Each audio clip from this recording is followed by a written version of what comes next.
আমাদের দুপুরের মেনু। এটা হচ্ছে বাগদা চিংড়ি, সেই জ্যান্ত জ্যান্ত চিংড়ি, সব দিদিরা সিনিয়র সিনিয়র সিনিয়র সিনিয়র দিদিরা সব কাটছে, ঠিক আছে?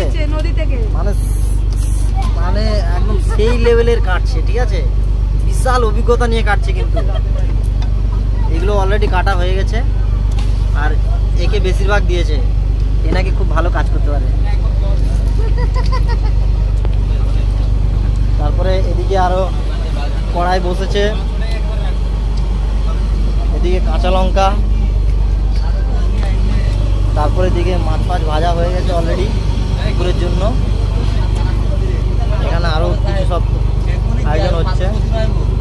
এই যে আমাদের রান্নি বাবু, এই দাদা হচ্ছে আমাদের মানে ট্রলারের হচ্ছে বিভিন্ন ডিপার্টমেন্টে আছে।